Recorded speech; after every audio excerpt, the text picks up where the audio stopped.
नमः संस्कृताय प्रिय संस्कृत मित्राणि, संस्कृत सेवा में आप सभी का स्वागत है। हम लोग हल कर रहे हैं मॉडल पेपर। मॉडल पेपर में हम लोगों ने भाग 1 हल कर लिया है। भाग 1 में हम लोगों ने 125 प्रश्नों को हल कर लिया है। वो 125 प्रश्न हमारे 5 वीडियो में हुए थे। एक वीडियो में हम लोग 25 प्रश्न करते हैं। कितने? 25 प्रश्न। और 25 गुणते 25 बराबर 125 हो जाता है।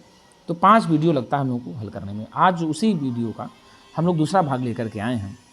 और दूसरे भाग में हम लोग देखते हैं पहला प्रश्न क्या दिया है, किरातार्जुनीय संति, अर्थात इसका मतलब ये हुआ कि किरातार्जुनीय में हैं। अब बताइए किरातार्जुनीय में क्या है।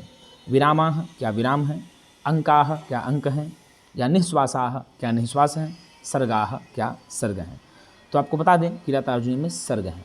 क्या है गुरुजी? सर्ग हैं। सर्गों के बारे में कहा भी गया है, सर्गबंधो महाकाव्यम तत्रैको नायकासुराः सद्वंशः क्षत्रियो वापि धीरोदात्त दृढ़व्रतः, ऐसे ही कहा ही गया है। एक वंशवा भूपा कुलजा भवो, ऐसे आया है महाकाव्यों के बारे में लेकर के, ठीक है ना। तो सर्ग आपको महाकाव्य में मिलते हैं और 18 सर्गों का ये महाकाव्य है किरातार्जुनीय। कितने सर्गों का? 18 सर्गों का महाकाव्य है। और यह महाकाव्य जो है महाभारत के वन पर्व से लिया गया है। कहाँ से लिया गया है गुरुजी?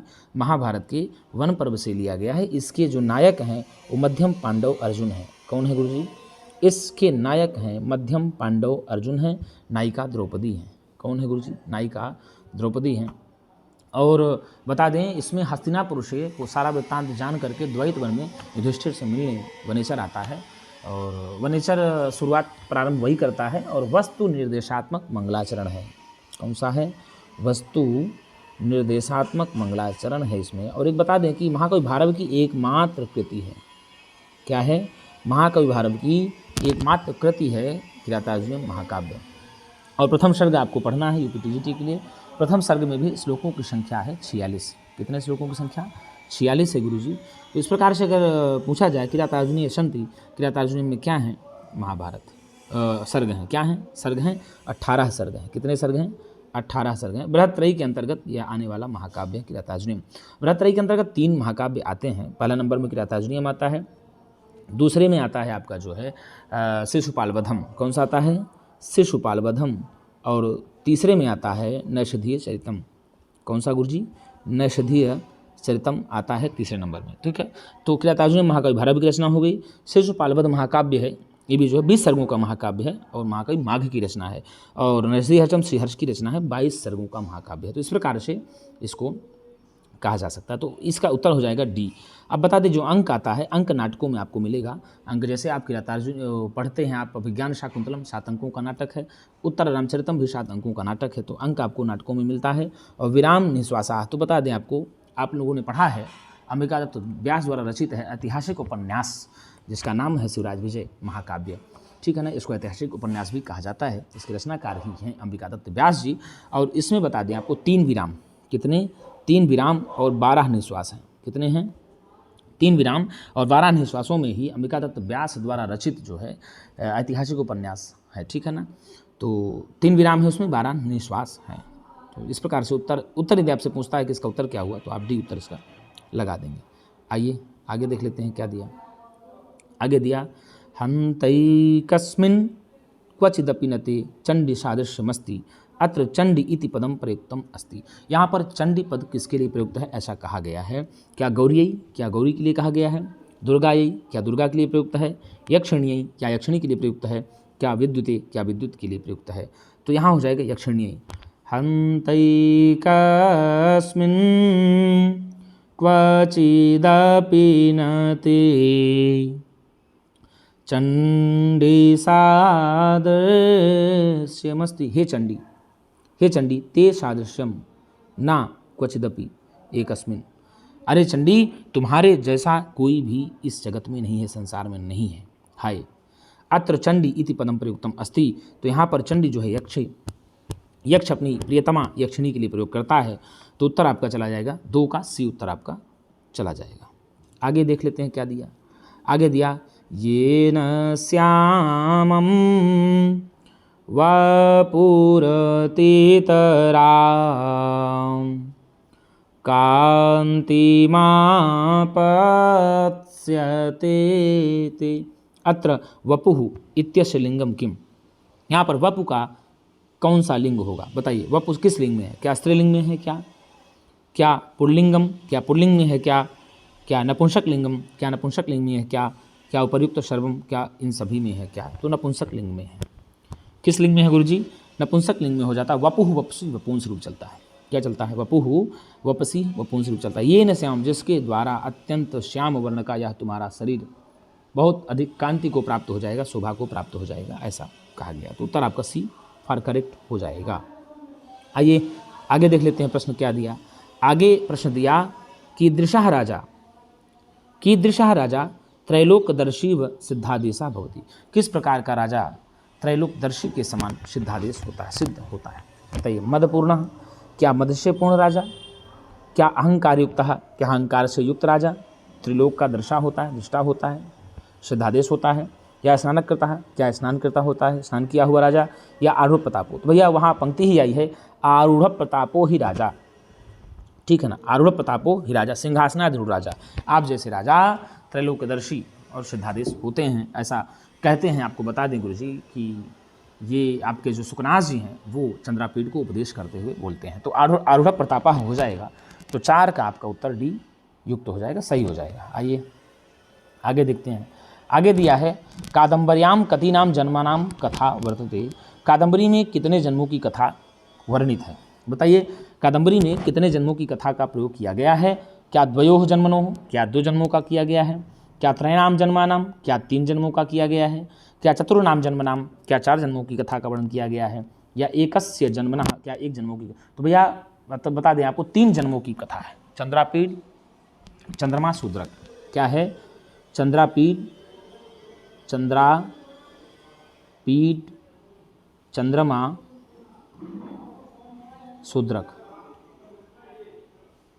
शूद्रक, ठीक है ना, पुंडरीक वैशंपायन शुभ।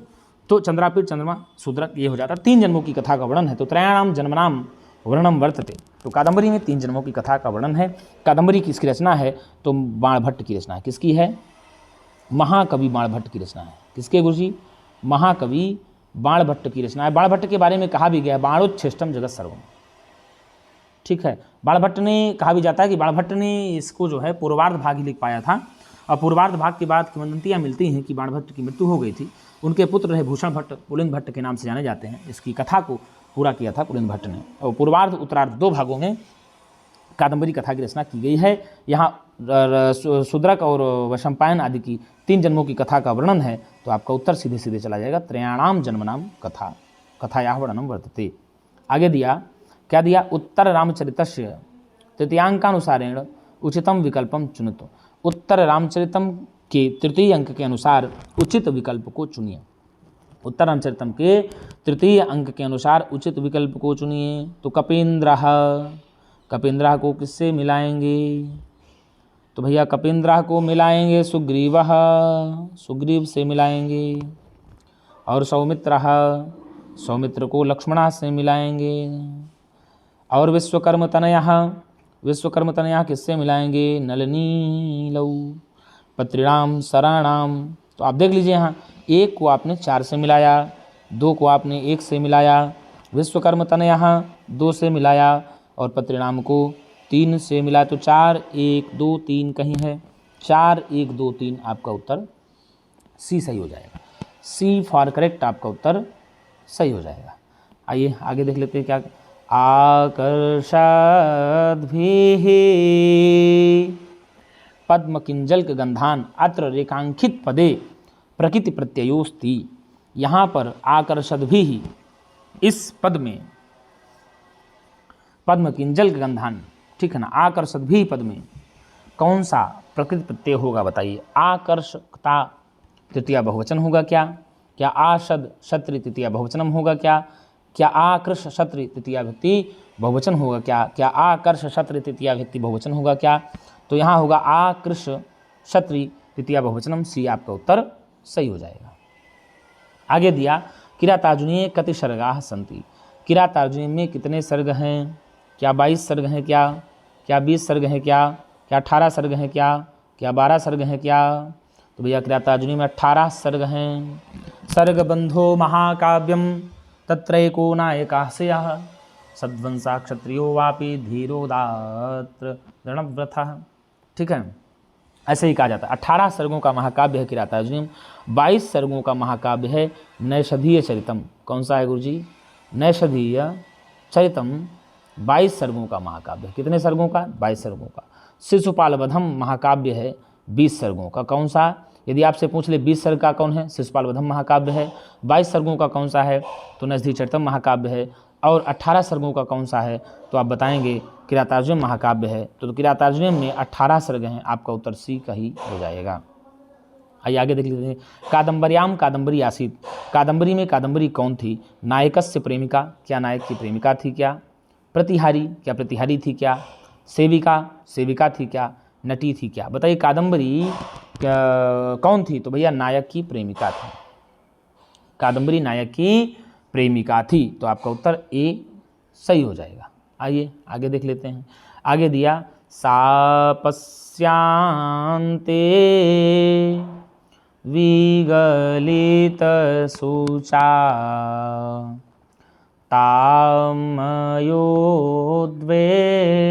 तामयोद्वेष्टनीयाम। अत्र विगलित शुचा इत्यस्मिन् पदे कः समासः? विगलित शुचा, इस पद में कौन सा समास? विगलितः शुचा यस्य सः। तो विगलित शुचा बहुब्रीहि समास हो जाएगा। कौन सा हो जाएगा? बहुब्रीहि समास हो जाएगा। उत्तर आपका ए सही हो जाएगा। अब आपको बता दें प्रायण अन्न पद पदार्थ प्रधानो बहुब्रीहा। जहाँ पर अन्य पद के अर्थ की प्रधानता होती है वहाँ पर बहुब्रीहि समास हो जाएगा। जहाँ पर दोनों पद की प्रधानता होती है वहाँ द्वंद्व हो जाएगा। कर्मधारय तत्पुरुष का भेद कर्मधारय है, और कर्मधारय में भैया साहब विशेषण और विशेष प्रथमांत ही होता है। ठीक है ना। तत्पुरुषः, जिस समास में उत्तर पद के अर्थ की प्रधानता होती है उसे तत्पुरुष समास कहते हैं। यहाँ पूछा विगलित शुचा, विगलित शुचा में कौन सा? विगलिता शुचा यस्य सः, अर्थात चला गया है सुख जिनका, तो बहुब्रीहि समास हो जाएगा। क्या हो जाएगा? अन्य पद का अर्थ हो गया। यहाँ पर उत्तर आपका ए सही हो जाएगा। आगे किया, यहाँ देखो दोबारा हो गया है, तो इसका उत्तर हो जाएगा बहुब्रीहि ही होगा। अभी पढ़ ही लिए हैं। आइए आगे देख लेते हैं। 11वें नंबर में क्या दिया? द्विषां विघाताय विधातुमिच्छतो। अत्र द्विषां पदे विभक्ति अस्ति। यहाँ पर द्विषां पद में कौन सी विभक्ति है? षष्ठी है क्या? चतुर्थी है क्या? पंचमी है क्या? तृतीया है क्या? तो यहाँ गुरुजी द्विषां पद में षष्ठी विभक्ति है। कौन सी है? द्विषां पद में षष्ठी विभक्ति हो जाएगी। शत्रुओं का विनाश करने की इच्छा रखने वाले राजा की आज्ञा को पाकर के द्विषां विघाताय विधातुमिच्छतु रहस्यनुज्ञामधिगम्य भूभृतः ससौष्ठवौदार्य विशेषशालिनी। समझ गए ना?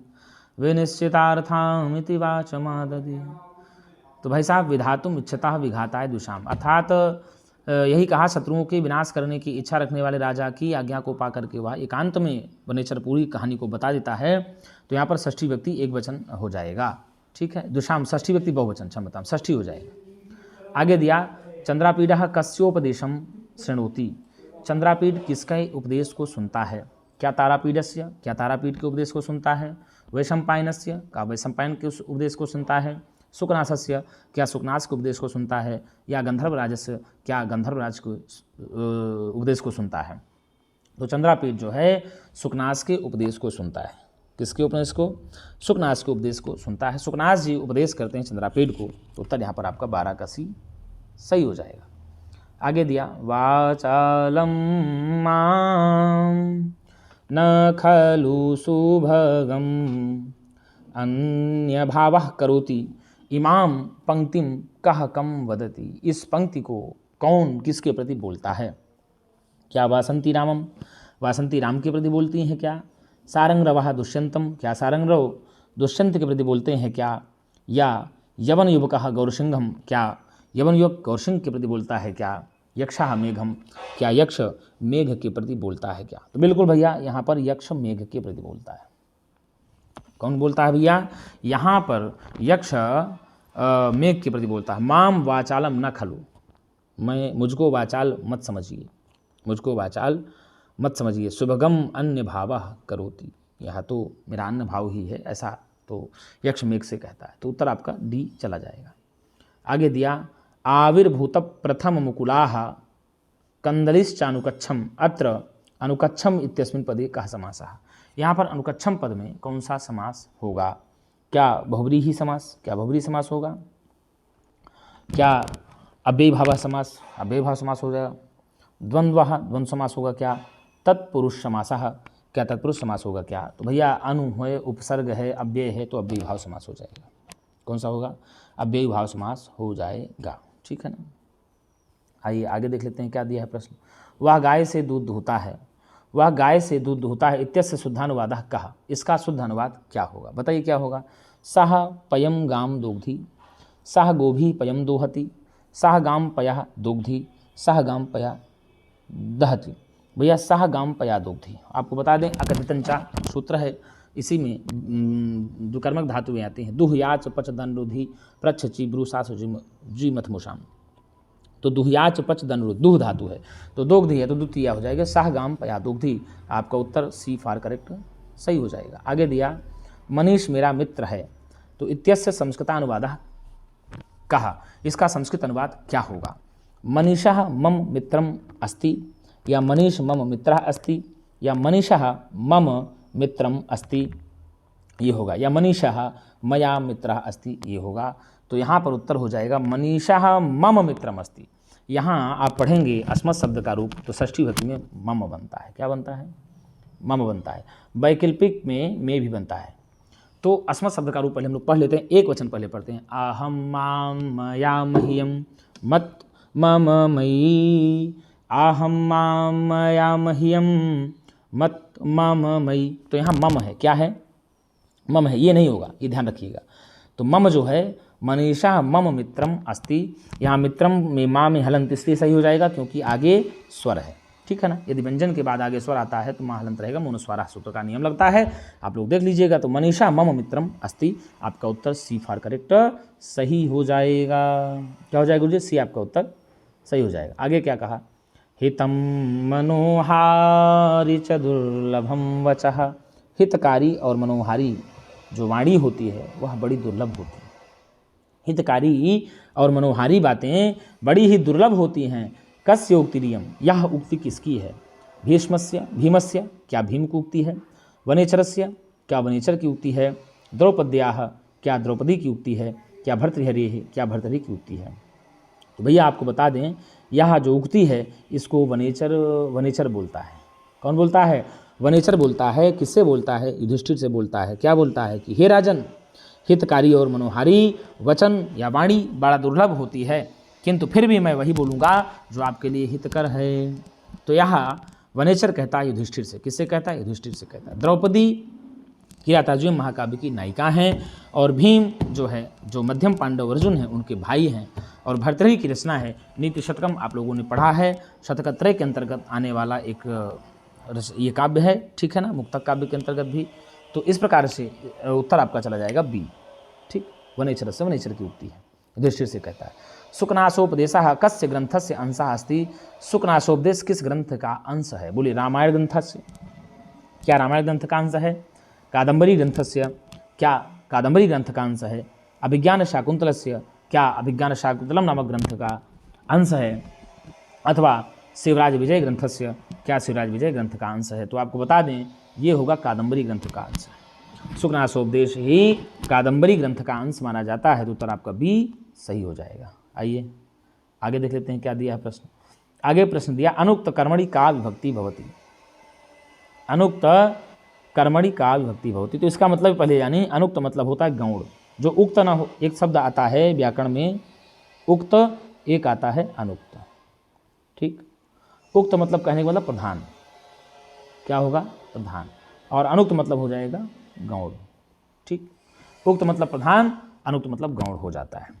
तो यहाँ पूछा अनुक्त कर्मणि का विभक्ति भवति। अनुक्ते कर्मणि क्या पंचमी स्यात् या सप्तमी स्यात्, क्या तृतीया स्यात्, क्या द्वितीया स्यात्?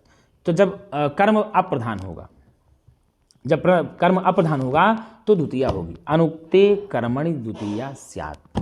अनुक्त कर्म में द्वितीया विभक्ति होती है, और उक्त कर्म में प्रथमा हो जाएगी। देखिए यदि आपसे पूछ ले यहाँ उक्ते कर्मणि, उक्ते कर्मणि, यदि आपसे उक्त कर्म में पूछ ले कौन सी विभक्ति होगी, तो आप लगाएंगे प्रथमा। क्या लगाएंगे? उक्ते कर्मणि प्रथमा स्यात्, जब कर्म उक्त होगा तो प्रथमा हो जाएगी, ठीक है, और जब कर्म अनुक्त होगा तो द्वितीय हो जाएगी। ऐसे ही उक्ते कर्तरि प्रथमा स्यात्, जब कर्ता उक्त होगा तो प्रथमा हो जाएगा। अनुक्ते कर्तरि तृतीया स्यात्, अनुक्त कर्ता होगा, जब अप्रधान कर्ता होगा, कौन, अनुक्त, जब कर्ता यानी कर्ता अप्रधान होगा तो वहाँ तृतीया हो जाएगी। कौन सी हो जाएगी, तृतीया हो जाएगी। जहाँ पर कर्ता की प्रधानता होगी, उक्ते कर्तरि प्रथमा स्यात्, अनुक्ते कर्तरि तृतीया स्यात्, उक्ते कर्मणि प्रथमा स्यात्, अनुक्ते कर्मणि द्वितीया स्यात्, ऐसा हो जाता है। तो यहाँ उत्तर आपका चला जाएगा डी। क्या चला जाएगा, डी आपका उत्तर सही हो जाएगा। आगे दिया शकुंतला कयोः परित्यक्ता पुत्री आसीत्, शकुंतला किन की परित्यक्त पुत्री थी, अर्थात शकुंतला के द्वारा शकुंतला को किसने परित्याग कर दिया था।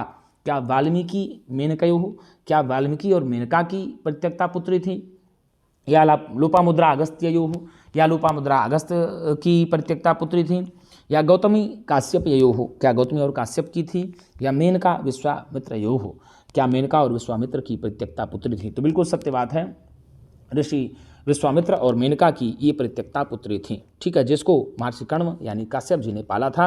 महर्षि कण्व के आश्रम में ही रह करके शकुंतला जी पली पोषी बड़ी हुई हैं। तो मेनका और विश्वामित्र की ही परित्यक्ता पुत्री थी, तो आपका उत्तर डी सही हो जाएगा। आगे दिया छात्राणां वर्गाः तेषु इत्यस्य सामासिक पदम स्यात्, छात्राणां वर्गाः, इनका सामासिक पद क्या होगा, बताइए। छात्रवर्गाः धनसु, छात्रवर्गासु, या छात्रवर्गेषु, या छात्रावर्गेषु, बताइए इनका सामासिक पद क्या होगा। तो बन जाएगा छात्रवर्गेषु, तो हो जाएगा छात्राणां वर्गाः, मतलब छात्रों का वर्ग, तो आपका हो जाएगा छात्रवर्गेषु, उत्तर आपका सी करेक्ट हो जाएगा। आगे दिया सुजनम कथमिव न पश्यति लक्ष्मी, सुजनम कथमिव न पश्यति लक्ष्मी, अर्थात सज्जन व्यक्ति को किस प्रकार से लक्ष्मी नहीं देखती है, बताइए।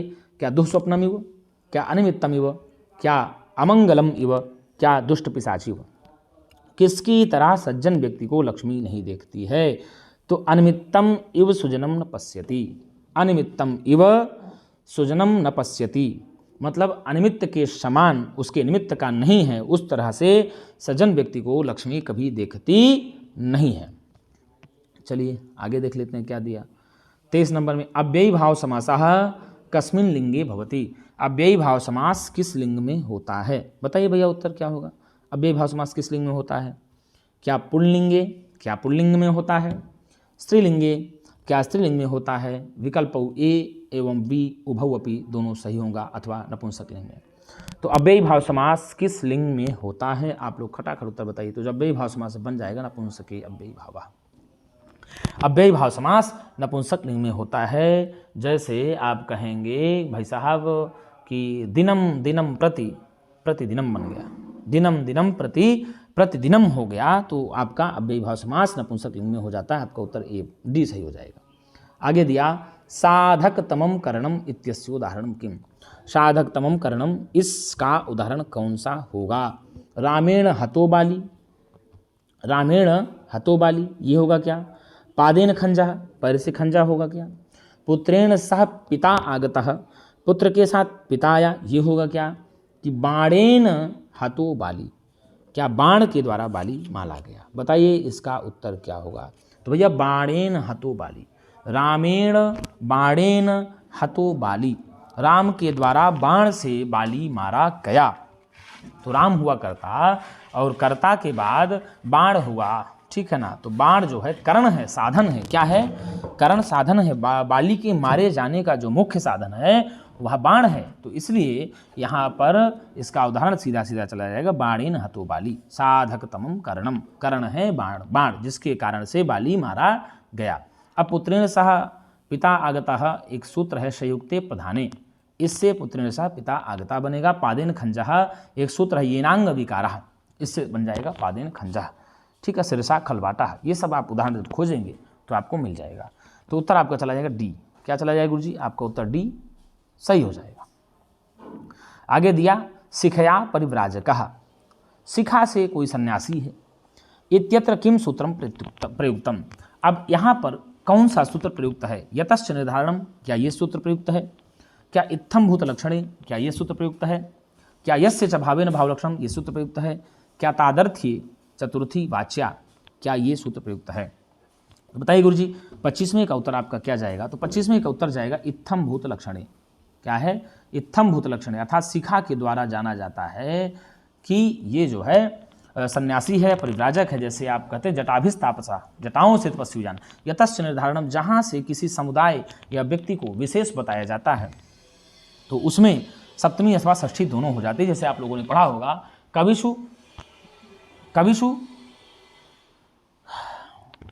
हाँ, कवि नाम कविषु वा कैलासा श्रेष्ठा, कवियों में कैलाश श्रेष्ठ हैं। तो चाहे कवि नाम कहिए चाहे कविषु कह दीजिए, दोनों में यतश्च, जिस समुदाय से जिसका निर्धारण किया जाएगा, तो जिस समुदाय से निर्धारण किया जाता है, जहाँ से उसको निश्चित करेंगे आप, उसमें षष्ठी अथवा सप्तमी हो जाती है। तो यथाश्च निर्धारण भाव षष्ठी और सप्तमी। यस्य च भावेन भावलक्षणम, एक क्रिया के बाद कोई दूसरी क्रिया परिलक्षित होती है तो उसमें यस्य च भावेन भावलक्षणम हो जाते हैं। सूर्य अस्ते गते गोपाः, ऐसे बने, सूर्य अस्तम गते गोपाः ऐसे पढ़ता है। तादर्थ्य चतुर्थी वाच्या, चतुर्थी में हो जाता है। ठीक, काव्य आता है कपिला विद्युत। इस प्रकार से हम लोगों ने 25 प्रश्नों को हल कर लिया। तो मित्रों आज के लिए इतना ही। हम पुनः एक नई वीडियो के साथ मिलेंगे, तब तक के लिए नमः संस्कृताय, शुभ रात्रि।